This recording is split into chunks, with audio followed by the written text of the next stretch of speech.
right. So yesterday we were talking about Athenian democracy. And I'm going to backtrack just a little bit so we can remind ourselves about a few things. First, you may recall, and this is important, that Athens did not begin as a democracy at all. And for most of its history, it's not a democracy. Originally, it was a kingdom, and then it became a oligarchy where the aristocrats ruled. For a while, tyrants ruled, keeping power over the city-state through strength of arms and the support of the people. And then the aristocrats actually take back over, and they have an oligarchy again for about 80 years. When another aristocrat, Cleisthenes, and you need to be familiar with who Cleisthenes is, this is the name. This is how you spell Cleisthenes. And this is him, by the way. Around 500 BC, he took power. He ends up overthrowing the aristocrats, and then he actually helps to establish the first democracy in Athens. So under Cleisthenes, all citizens have the right to participate in the assembly. And the assembly is the body that creates laws in Athens.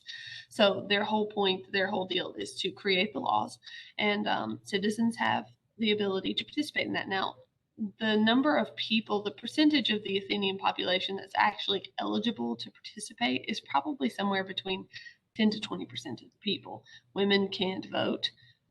Slaves are not allowed to vote. Foreigners that have moved to Athens aren't allowed to vote. People under a certain age aren't allowed to participate. And so it's actually a pretty small amount of the population that's represented in this assembly. That said, they meet outdoors on a hillside. They give speeches. They discuss political issues. They encourage people to speak and to debate with one another. And they sit around and they listen to each other. And then they vote. They vote on pretty much everything. Almost every decision or law that needed to be made in Athens is voted on. The number of people that are present in the assembly varies from day to day, but on really large decisions, they typically wanted to have like 6,000 people present, which was a pretty good number of people at that time. I read one story that said that in order to accomplish this, in order to have enough people, they would send a slave or many slaves into the market with ropes dipped in red dye, and then they'd walk around, and if that dye got on your robes, you were required to report to the assembly and vote. So they kind of just randomly selected people in that way, and sometimes you're selected by a lottery in order to determine who actually is going to serve. We're going to go back and watch that video in just a minute. Now, Athens remained a democracy for about 170 years. It reaches its height under a leader named Pericles, who leads the government of Athens from about 460 BC until 429 BC. And Pericles, he's well loved. He's also elected. And one big thing that he did while he's in power is he starts the practice of paying people who serve in public offices or on juries. So that's Pericles. That tradition goes back to Pericles deciding that, if you're spending your time and energy and serving in this public office, you should be compensated for doing so. Now, democracy in Athens is actually a relatively short-lived and affair. Like, compared to the rest of their history, most of it's pretty much the aristocrats or a king running things. And it doesn't last forever. We're going to go more into the Macedonian campaign, Alexander the Great taking over, a huge chunk of the known world. We'll talk more about that in the next chapter, but you should know that in the 330s BC, Athens is conquered by the Macedonians, specifically conquered by the father of Alexander the Great, Philip II. Now, Philip II actually allows the democracy to continue in a very limited capacity, but they all know, they're not going to do anything too crazy or make laws that he's not going to approve of, because he's the king now and he's in charge and he makes the real decisions. So democracy is effectively not effective anymore for them. They don't have any real power in that democracy. And then under Alexander the Great, it pretty much just completely collapses. He doesn't really tolerate the whole democracy concept. And we will go into that a little bit more when we get to chapter 9. That said, you need to be very familiar with the difference between Athenian democracy and American democracy because they're not the same at all. Athens was a direct democracy. Citizens voted on pretty much every single thing. Well, that's because it was just one city state, and they have a pretty small population compared to what we would be dealing with on a national state or even a city level, really. So what Athens had is called a direct democracy. They directly vote on all of the issues. We, however, in the United States live in what we would call a representative democracy or a republic, which is a form of government that hadn't even been developed yet in ancient Athens. It's really more attributed to the Romans and the Roman Republic. So what happens is in the United States, we elect officials to then represent us in Congress, and we cross our fingers and hope that they do the things they say they're going to do and represent us the way they said they were going to represent us. There is no perfect form of government. There's always corruption in government. As long as human beings like power and are greedy and are corrupt creatures, the systems and the governments that they come up with are going to be pretty much the same. So that exists within our government, and it existed within ancient Athens as well. Be familiar with the differences between these two forms of government. In the United States, it's really not possible for us to have a direct democracy because there are so many laws and everything's on such a bigger scale than ancient Athens would have been on, that it's almost impossible to even compare the two scenarios. It's not possible in the US for every citizen to vote on every issue. We just can't, and we can't sit and debate every issue because, the country has to still run. And a lot more of our population actually counts as citizens. So the representative democracy was really kind of our only option as far as a democracy goes. That said, of course, I guess it's possible that we could start just voting as a direct democracy on every single issue online, but that would pretty much be the only way. Modern technology may end up offering us an opportunity for direct democracy. I don't think we'll end up utilizing it that way, but I suppose it's theoretically possible. All right, that's not where we're stopping for today, but I'm going to show you this video really quickly, and then we'll continue with Greek mythology.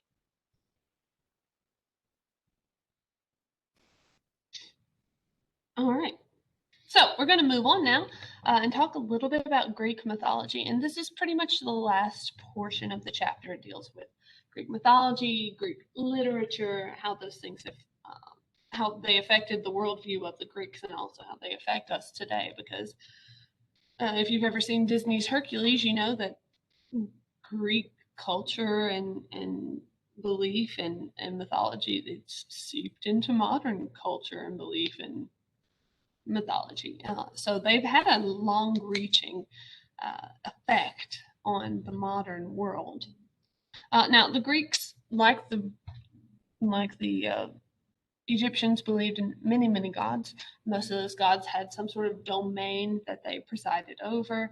And they use these gods to explain how the world works. Keep in mind, this is a time far before modern science. And they don't have any other way to really explain natural phenomenon, so they turn to these myths and stories to be able to provide some sort of explanation for how the world works. It's natural for humans to want to explain and want to understand the world around them. And so the Greeks did that through their mythology, through their stories of their gods, heroes, mythical creatures, all of that. Now, I do not expect you to know every single god on this list, but there are some of them that you need to be familiar with there'll be a few questions on the test that deal with the basic Greek mythology and the like very basic pantheon. Understand that like the list is quite long. There are more than just these that are really part of the Greek mythology, but main ones that you need to be familiar with. I'm going to type these into the group chat as well so that you know what you need to be making a note of. The king of the gods, Zeus. He's also like the god of thunder and the god of the sky. And he's supposed to have killed his father Kronos, who was one of the early titans of the world. And so Zeus is very prominent in Greek mythology. He's also kind of the worst. He's a terrible person. Just the infidelity. He has girlfriends everywhere. He has a bunch of kids. His wife's always trying to kill his kids. His wife is Hera, by the way. She's the goddess of marriage. She pretty much resents her husband running around with a bunch of random women. You know, like you do. He's pretty terrible. Takes advantage of people, takes advantage of women, seduces women. He's very irresponsible as far as gods go. And just, across the board, he's the worst. One of the biggest lies in any Disney movie would be portraying Zeus as a loving family man, as if Hercules in even the myths wasn't also the child of he and one of his mistresses. He's pretty rotten, actually. Zeus, king of the gods, god of being just terrible. His wife Hera, queen of the gods.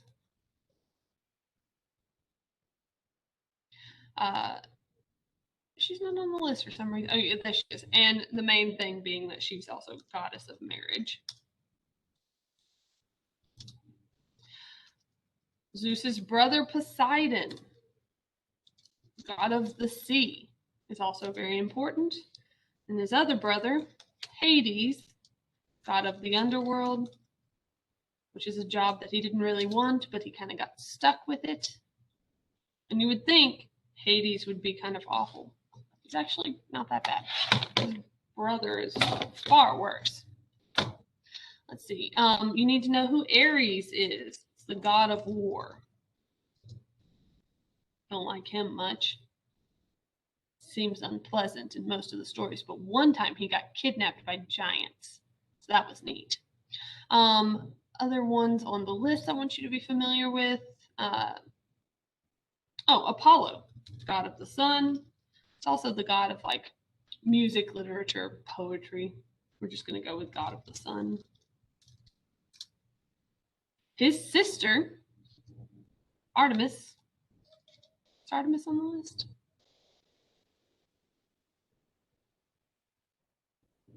She's not, but she's like a goddess of moonlight and archery and hunting. She's pretty cool. One of my favorites. And one of the more important ones that you need to know, Athena. She's a goddess of wisdom. According to the stories, born from Zeus's massive headache after he tricked one of his women or wives into turning herself into a drop of water, and then he swallowed that drop of water, and then he had a really bad headache, and then Athena burst from his skull. So it's a myth. I mean, it is what it is. So Athena is the goddess of wisdom, but also a goddess of warfare. And she's the patron goddess of Athens, which hopefully you were able to put together pretty easily. What else am I missing? Probably better know who Aphrodite is. She's goddess of love. She's kind of the worst, too. So those are some of the main gods from the pantheon, and that is not by any means all of them, but I'm going to ask you some questions on the test that have to do with the gods, and this is narrowing it down so that you know in general what you need to be looking at as far as that goes. Those are the main ones that I'll focus on. Now, the gods, the Greeks believe that their gods create natural events. Thunder, they believe Zeus produces the thunder and lightning. Volcanic eruptions, earthquakes. There are myths that explain all of these natural phenomena and natural disasters. For example, they explain the fire and lava from volcanic eruptions as being from the forge of the blacksmith god Hephaestus. He's the one who is in the story supposed to make the weapons and armor of the other gods. He also had a huge crush on Athena and was kind of ugly, and also was Aphrodite's husband, but she left him. So he's just had a bad run of things. Anyway, Hephaestus, he's this blacksmith god. He's responsible for making weapons. He's responsible for making armor, things like that for the gods. So the Greeks believe that his forge is what produces like the volcanic eruptions and the lava and the fire and things like that, because forges also produce those things. Other examples, the goddess Demeter. She's the goddess of like the harvest, seasons. Had a daughter in the stories named Persephone, who's kidnapped by Hades and taken to the underworld because he wants to marry her. And then like she ends up having, Demeter has to strike a deal with Hades in order to let Persephone come back to the earth at certain times of year. And so while Persephone's in the underworld, the Greeks believe that it's like fall and winter time. And while Persephone is on earth, they believe it's like spring and summertime. And so that's how they kind of tried to explain the seasons. So they have explanations for everything. And the Greeks build massive temples in order to please these gods. They pray to them, they burn incense, they make sacrifices to those gods. They also what's the word I'm looking for? Consort with oracles, priestesses of Apollo, who are believed to have had the ability to speak with the gods. And so they would actually go to see in Delphi an oracle and ask her what they should do and ask for her advice and ask her to speak to the gods for them or tell them what the gods have in store for them. So they very much believe that the gods are a big part of their world and their lives. Okay, we're actually going to stop here with the lesson for today because I want you to read a Greek creation myth. As you guys probably have already figured out, I really like to make sure that you get a bit of idea of the different cultures and belief systems of the groups of people that about it. And so I want you to go into your week 3 folder and then find the assignment folder. You are going to read the PDF that says the Greek creators. I'll show you, hang on. So you're going to read this PDF here called the Greek creators, and then you're going to complete this quick assessment right here. It's only 10 questions based off of that reading. Read very carefully and pay attention to the details. And of course, you can have the PDF open while you're answering the questions. I'm not expecting you to do this from memory, but you need to make sure you're comprehending what you're reading. This is one of the earliest parts of the Greek creation myth. We will actually continue reading later portions of the creation myth tomorrow. So be prepared for that. You'll have plenty of time to work on that tomorrow. If no one has any questions, you can get started.